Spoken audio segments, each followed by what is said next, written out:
Hi friends, ఈరోజు వైశాఖ శుక్ల ఏకాదశిని మోహిని ఏకాదశి అంటారు. పురాణంలో ఉంది. ధర్మరాజు కోరిక మేరకు శ్రీకృష్ణుడు చెప్పసాగాడు.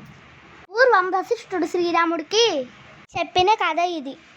మోహిని ఏకాదశి వ్రతం ఆచరించిన వారికి సమస్త పాపములను హరిస్తుంది, సమస్త వ్యామోహాల నుండి విముక్తి పొందుతారు, సమస్త దుఃఖములను నివారిస్తుంది, పుణ్యము ప్రసాదిస్తుంది.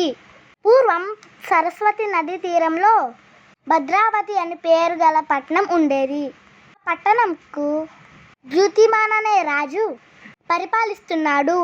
ఆ పట్టణంలోనే ధనవంతుడైన ధన్పాలుడు అనే వైశ్యుడు ఉన్నాడు. ఆయన అనేక ధర్మ కార్యాలు, పుణ్యకార్యాలు చేసేవాడు.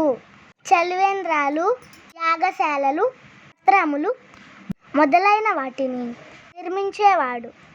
అతనికి 5 కుమారులు ఉన్నారు. మొదటి వారి పేరు సుమనుడు, రెండోవాని పేరు ద్యుతిమంతుడు, మూడోవాడు మేధావి, నాలుగోవాడు సుకృతి, ఐదోవాడు దుష్టబుద్ధి.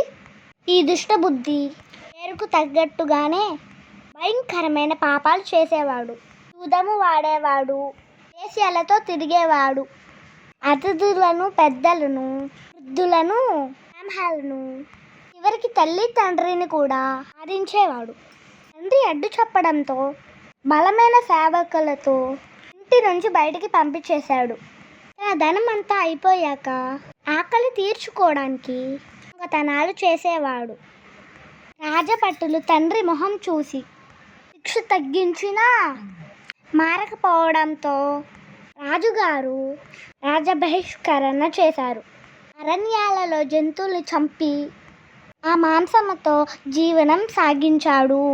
అయితే పూర్వజన్మలోని పుణ్యం కారణంగా కౌండిన్య మహర్షి దర్శనం అయింది.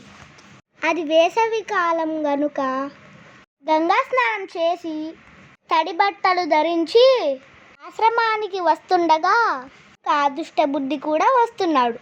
గాలికి ఆ మహర్షి వస్త్రం నుండి నీటి బిందువులు దుష్ట బుద్ధి మీద పడుతుండగా వాడి పాప రాశి దగ్నం అయింది.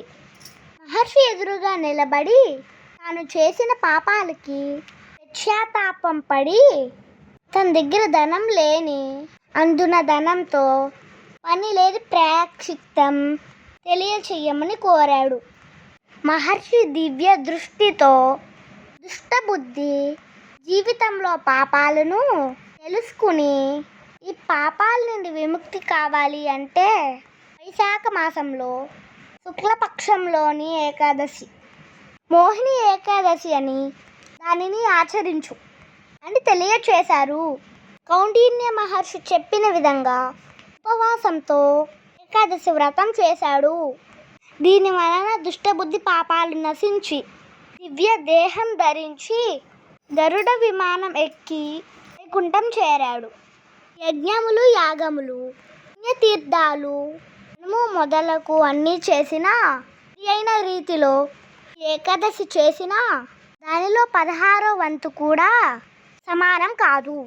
మోహిని ఏకాదశి వ్రతమహత్యాన్ని పెద్దగా చదివినా వినినా 1000 గోవుల దానం చేసిన ఫలం లభిస్తుంది.